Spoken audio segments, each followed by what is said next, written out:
Boa noite, igreja. Vamos começar o nosso culto. Mesmo por vídeo, estamos juntos, né? É a forma de estarmos juntos. Vamos começar louvando ao Senhor. Você aí na sua casa, acompanha comigo assim. Quando a noite fria cair sobre mim, e no deserto eu me encontrar, me ver cercado por egípcio e por faraó, sendo impedido de prosseguir. Quando a noite fria cair sobre mim, e num deserto eu me encontrar, me ver cercado por egípcio e por faraó, sendo impedido de prosseguir. Sei que o seu fogo cairá sobre mim. Sei que o seu fogo cairá sobre mim e me levará em te confiar, e me levará em te confiar. Então eu direi, abra-se o mar, e eu passarei pulando e dançando em sua presença. Então eu direi, abra-se o mar, e eu passarei pulando e dançando em sua presença. Por isso eu pulo na presença do Rei. Por isso eu corro na presença do Rei. Por isso eu danço na presença do Rei. Por isso eu grito na presença do Rei. Então eu direi, abra-se o mar, e eu passarei pulando e dançando em sua presença. Então eu direi, abra-se o mar, e eu passarei pulando e dançando em sua presença. E eu passarei pulando e dançando em sua presença. E eu passarei pulando e dançando em sua presença. Olá, bom dia, graça e paz. Nós estamos na manhã de domingo e que bom poder reencontrá-los mesmo nesse tempo de pandemia, ainda nesse isolamento social. A gente sabe que as coisas estão caminhando para uma flexibilização em breve, mas ainda é tempo de permanecer em casa, de permanecer com toda a precaução possível, com todos os cuidados, para que ninguém seja contaminado com a Covid-19. E então a gente aproveita esse tempo e eu convido você para vir comigo nesse momento de meditação na palavra de Deus, no texto sagrado, no texto bíblico, depois de já termos louvado ao Senhor. Então, se você está com a sua Bíblia aberta, seja na sua casa, seja no carro, seja onde estiver, seja na empresa, eu te convido agora para vir comigo, para pensarmos por um tempo sobre o fracasso espiritual dos judeus. Um tema bastante palpitante, bastante importante de se considerar, e eu quero convidar você para ser minha companhia nos próximos minutos em que refletiremos sobre esse tema. Eu quero tomar para base da nossa meditação o texto de Romanos, capítulo 2, leremos versículos 1 a 16. Romanos, capítulo 2, versículos de 1 a 16, diz: Portanto, és inexcusável quando julgas, ó homem, quem quer que seja, porque te condenas a ti mesmo naquilo em que julgas o outro, pois tu que julgas fazes o mesmo. E bem sabemos que o juízo de Deus é segundo a verdade sobre os que tais coisas fazem. E tu, ó homem, que julgas os que fazem tais coisas, cuidas que fazendo-as tu escaparás ao juízo de Deus? Ou desprezas tu as riquezas da sua benignidade e paciência e longanimidade, ignorando que a benignidade de Deus te leva ao arrependimento, mas segundo a tua dureza e teu coração, impenitente, antesouras ira para ti, e no dia da ira e da manifestação do juízo de Deus, o qual recompensará cada um segundo as suas obras, a saber, a vida eterna aos que com perseverança em fazer o bem procuram glória e honra e incorrupção, mas indignação e ira aos que são contenciosos e desobedientes à verdade e obedientes à iniquidade, tribulação e angústia sobre toda a alma do homem que faz o mal, primeiramente do judeu e também do grego.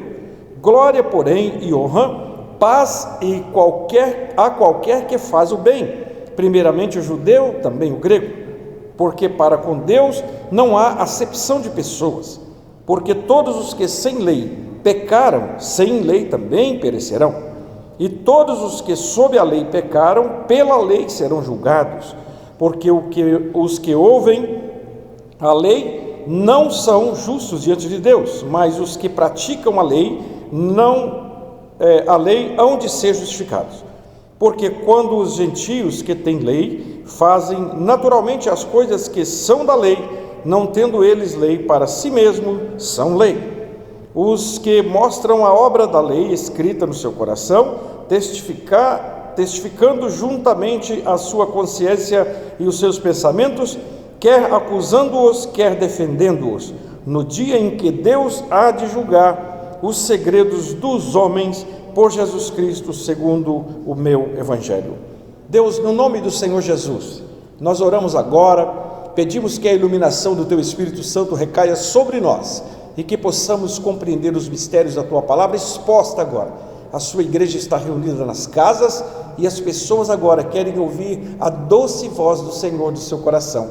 Eu oro por cada um dos meus espectadores neste momento e o faço em nome de Jesus. Amém e amém. Quero pensar com você então nos próximos minutos sobre o fracasso espiritual dos judeus. Nós já conhecemos parcialmente, mesmo que parcialmente, a história dos judeus, e ela nos remete a um pensamento em que nos faz entender que aquele tempo, um tempo em que eles permaneceram sob os julgos da lei, era uma realidade para os seres humanos. Com o advento da graça, as coisas passam a mudar. E Paulo, quando escreve a carta aos Romanos, ele estava ainda naquele tempo da transição entre a lei e a graça, fazendo com que as pessoas compreendessem que a misericórdia de Deus, ou as misericórdias de Deus, estavam acima dos rigores da lei. Então vamos pensar sobre esta questão posta, que os judeus espiritualmente fracassaram. Vamos compreender isso? Então precisamos de pensar naquilo que nós tratamos domingo passado sobre a depravação dos gentios, porque muitos deles, advindos do judaísmo, conservavam consigo algumas práticas ditas pela lei, dos seus costumes, da sua tradição, e isso era um problema para a entrada plena na graça, e isso fez com que a espiritualidade tão defendida e conservada pelos judeus fosse um fracasso. Sabe, eu quero que você pense comigo, o apóstolo Paulo trata disso de uma forma veemente, e então precisamos de entender qual é a situação real dos judeus. Vamos então a algumas considerações. A conjunção, portanto, no versículo 1 que nós acabamos de ler, onde se trata dos judeus, mostra a ligação com o texto anterior. O judeu é identificado aqui como aquele que condena condena de vez e energicamente os pecados do gentio. Eles apontavam para os erros dos gentios, mas esqueciam de olhar para os seus, ignorando a graça. Todavia, o apóstolo mostra que também eles eram inexcusáveis, e ele diz isso no texto: embora acusem os gentios, eles praticavam os mesmos pecados e as mesmas iniquidades. A primeira parte do capítulo 2, versículos 1 até o 16, diz respeito aos judeus como inexcusáveis diante de Deus, transgressores da lei divina, tanto quanto os gentios. Nos versículos adiante nós vamos ver isso. Já na segunda parte do capítulo, versículo 17 até o de número 29, nós vamos constatar que os judeus são de fato inexcusáveis por causa das suas práticas. Paulo evidencia a partir desse capítulo o modo de Deus lidar com a raça humana no seu todo, ou seja, diante de Deus há engano, tanto dos judeus como dos gentios, ou seja, todos os seres humanos são escravos do pecado. Por isso a palavra de Deus vai dizer assim, que todos pecaram e destituídos estão da glória de Deus. Todos carecem da misericórdia de Deus, tanto o judeu quanto o gentio. Pois bem, então precisamos para isso entender o caráter universal da mensagem divina. E havia entre eles muitos pagãos moralistas. Isso significa que os devassos quanto os moralistas, estou tratando de judeus aqui, eles estavam sob a escravidão, estavam sob o pecado, estavam dominados por ele. E essa situação é recepcionada, é trazida para a realidade futura, para a realidade dos gentios. E aí nós vamos ver no capítulo 1, versículo 18 até o de número 32, que tanto um quanto o outro são considerados iníquos. É interessante que a religiosidade, o moralismo tão conservado pelos os judeus, não foi suficiente para que eles pudessem ser remidos diante de Deus. A tradição já não servia mais. A moralidade espiritual ou espiritualista conservada pelos judeus já não fazia mais sentido a partir daqui. O que de fato faz sentido, e o apóstolo Paulo aponta para isso, é um coração contrito diante de Deus, é um coração arrependido diante de Deus. E isso os judeus ficavam devendo muito, porque o altruísmo, o egocentrismo, fazia parte do comportamento deles em todos os tempos, a ponto de Jesus, de um certo ponto, condenar a forma em que eles oravam nas praças. Eles oravam em voz alta, quando jejuavam, eles mostravam seus rostos contristados, abatidos, para dizer que estavam jejuando. Então era uma questão de eles mostrarem a si mesmos e os seus comportamentos mais às pessoas, do que mostrar uma religião nova, um comportamento novo, onde Cristo deveria ser evidenciado na vida das pessoas. Então precisamos de pensar, depois dessas considerações gerais, precisamos de pensar e avaliar, analisar aqui os juízos de Deus, porque o fracasso espiritual dos judeus passa sobretudo pelos juízos de Deus que recaíram sobre eles. Precisamos entender, isso está inserido aí nos versículos 2 e 3 do texto que nós lemos, que o juízo acontece, o juízo de Deus, segundo a verdade do próprio Deus. Deus é Deus de justiça e de verdade. Nós vamos deparar isso com os versículos 2 e 3. Seria muito elementar imaginarmos que alguém seria capaz de escapar dos juízos de Deus, só por condenar o pecado dos outros. A gente aprende com Paulo que eles apontavam para os pecados dos gentios, mas eles praticavam as mesmas coisas. Então eles estavam também sujeitos ou submetidos ao juízo de Deus através dos pecados que eles cometiam, ok? Então, o primeiro a considerar o melhor, assim vai dizer o texto, ao pertencer a uma determinada raça, ou civilização, cultura ou educação, esse é considerado superior, assim eles o faziam.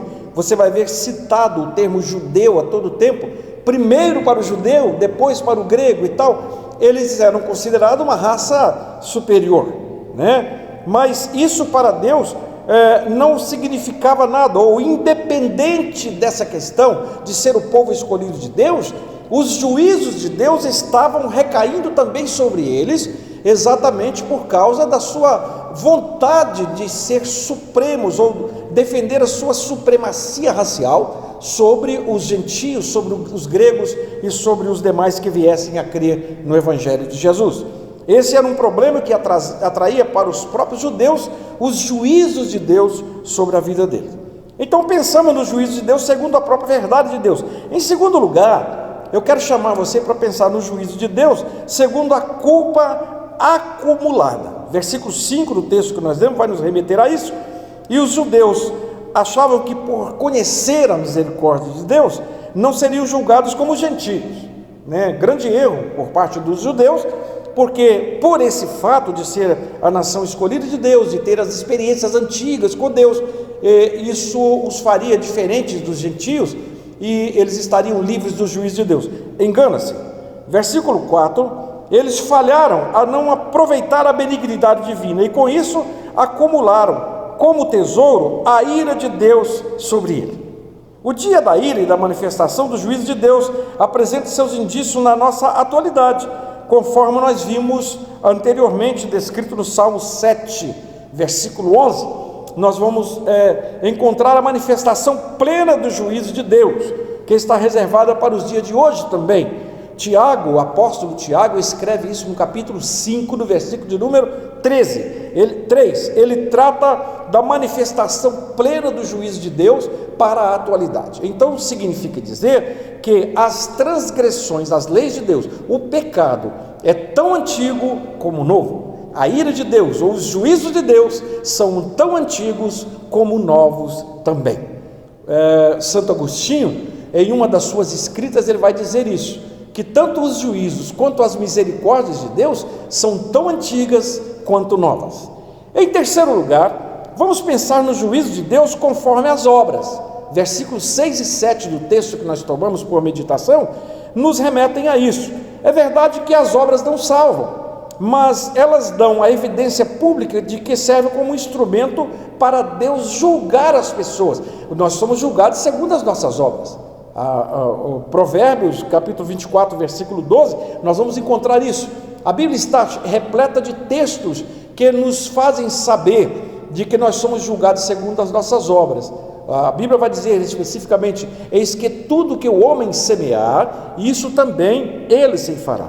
O juízo, segundo a obra de cada um, é um princípio divino baseado na justiça, e não podia ser diferente. É outra maneira da expressão da lei da sementeira, né? Gálatas 6, 7, Paulo vai tratar disso também. Não confundir, portanto, a doutrina paulina da salvação pela fé. O apóstolo não está ensinando a salvação pelas obras, mas salientando a imparcialidade do julgamento divino sobre os gentios e judeus. Ou seja, o julgamento de Deus está para os gentios e judeus, independente de qualquer circunstância.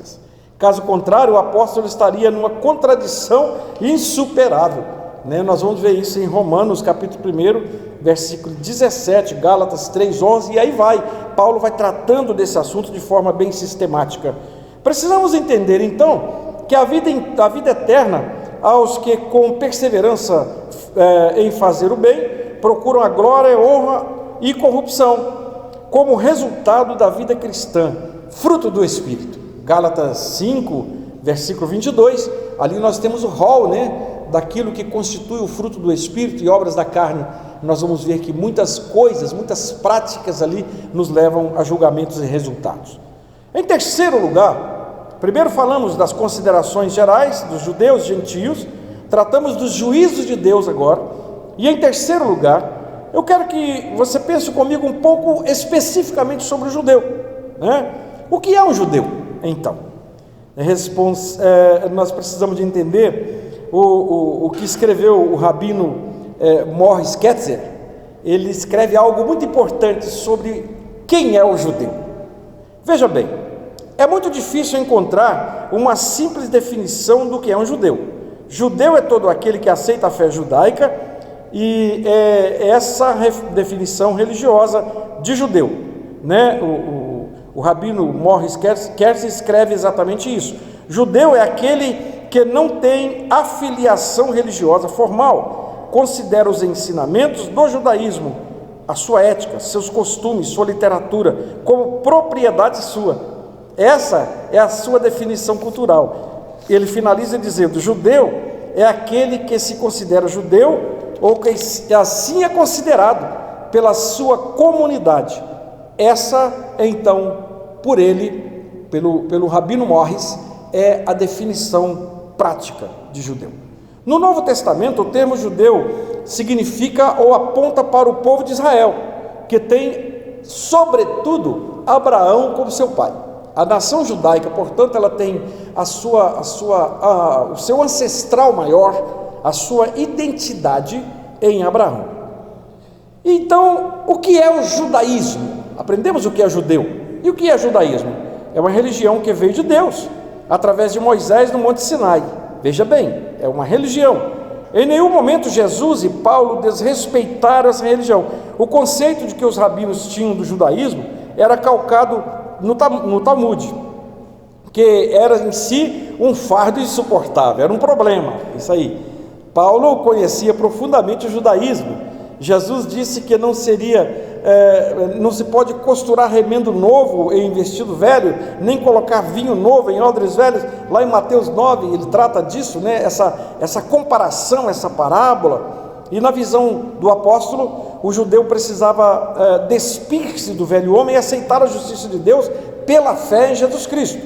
Os judeus rejeitaram essa provisão divina para a salvação, por isso Paulo critica a hipocrisia dos judeus. João vai escrever isso no seu evangelho, logo no início, no capítulo 1, ele vai dizer assim: veio para o que era seu, mas os seus não receberam. Jesus veio para os judeus, mas os judeus rejeitaram, E em terceiro lugar, nós vamos tratar então, nesse entendimento do que é o judeu, sobre o orgulho do judeu.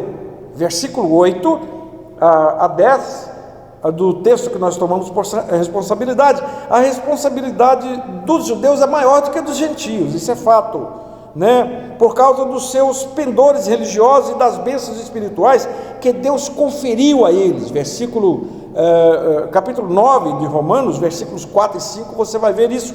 Por ser um povo especial de Deus, eles também receberam alguns favores especiais de Deus, e isso fez com que eles fossem um povo diferenciado, Como as bênçãos divinas foram dirigidas primeiramente aos judeus, o julgamento há de vir na mesma proporção, a responsabilidade, a lei da proporcionalidade.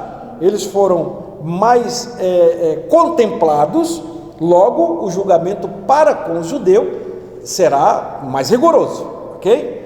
E por fim, eu quero falar com você dos gentios, para entendermos então o tema de hoje, que é o fracasso espiritual dos judeus, e falamos aqui tudo sobre os judeus, sobre o judaísmo. Eu quero te chamar por fim para pensarmos então sobre os gentios. Antes de tudo, convém salientar que o justo juiz de toda a terra saberá fazer justiça, porque para com Deus não há acepção de pessoas. Romanos 2:11, Paulo vai dizer isso, lá no livro de Deuteronômio, capítulo 10, versículo 17 também. Em Atos, Lucas vai escrever isso no capítulo 10, que não há essa diferença.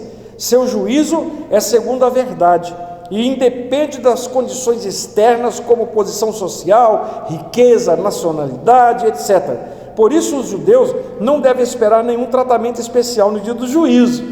O apóstolo não está enfatizando a culpa do judeu, mas defendendo a equidade do juízo divino. E esse é um dos princípios de Deus.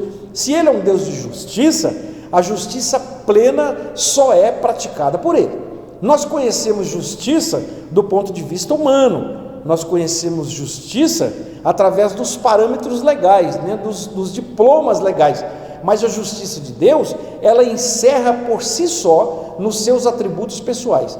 Deus é um Deus justo, portanto, Ele é um Deus de retidão, e não há verdade fora dele. E assim nós vamos entendendo então a questão dos gentios. Vamos então pensar na obra de cada um, que nós seremos julgados segundo as nossas obras, versículo 12 e 14. Jesus vai dizer o seguinte: haverá menos rigor para os de Sodoma no dia do juízo do que para ti. Mateus 11, 24, está tratando dos judeus. Isso mostra que há graus de castigo no juízo divino, assim como há escalonamento de galardão para os salvos. Apocalipse 22 vai tratar dos galardões, versículo 12 em diante, no 22, 12. Desta forma haverá também grau de punição para os condenados, assim como na justiça comum, que nós conhecemos que para cada crime há um parâmetro de aplicação da lei, os rigores da lei, há uma sanção específica para tipo de crime, assim também ocorre para com a justiça divina. Os judeus incrédulos serão condenados pela própria lei, pois foram agraciados por Deus pela lei escrita, a luz maior. Os gentios, por outro lado, terão um julgamento proporcional à luz natural, ou à luz menor, Como não tivessem acesso à lei, serão julgados pela luz da sua consciência. Em terceiro e último lugar, a consciência desses gentios. Versículos 15 e 16 do texto que nós lemos, é a faculdade inata do ser humano, capaz de discernir entre o bem e o mal. Olha, interessante, isso é a consciência, é a faculdade inata de cada ser humano para discernir entre o bem e o mal. É a lei de Deus dos corações. Se nos incrédulos é o testemunho capaz de convencer o homem natural entre o certo e o errado, quanto mais nos crentes. Temos a consciência iluminada pelo Espírito Santo e gravada pela graça. Jeremias capítulo 31, versículo 33, ele vai tratar disso. Todo o conteúdo a partir do versículo 6 é resumido no versículo 16. Jesus Cristo é o juiz de todos os homens e conhece o mais profundo do coração dos homens. Jesus é aquele que julga com equidade. Ele virá como juiz para julgar os povos, para sentenciar os povos de acordo com a sua equidade, que é um dos princípios essenciais de Deus. Os judeus servem de aviso para todos nós. Muitas vezes nós orgulhamos por motivos infundados. Por exemplo, nós nos orgulhamos pela nossa denominação, pela nossa maneira de ser, pelas nossas verdades, aquilo que nós cremos. Às vezes isso serve como estribo para nós defendermos o nosso orgulho pessoal, quando deveríamos cuidar sempre da obra da evangelização e de buscarmos o poder do Espírito Santo e não corrermos o risco de perder as bênçãos de Deus. Que Ele, esse Deus de verdade, que há de vir para julgar tanto judeus como gentios, possa ser o árbitro nos nossos corações, possa aquele que direcione a todas as coisas para a melhor direção, que ensine-nos a tomar as decisões mais sábias e mais coerentes, que Ele mostre em nós que estamos no caminho certo, que estamos no caminho da verdade, e a verdade liberta, a verdade leva a Deus, a verdade é o caminho que leva a Deus, Jesus é a verdade. Que Deus te abençoe, que nesse entendimento do fracasso dos judeus, possamos entender que como gentios, alcançados pela graça de Cristo, possamos prosseguir no caminho certo, que é Jesus, que sem o qual não chegará a Deus. Ele é o caminho, Ele é a verdade e Ele é a vida. Que Deus te abençoe, no nome do Senhor Jesus. Amém.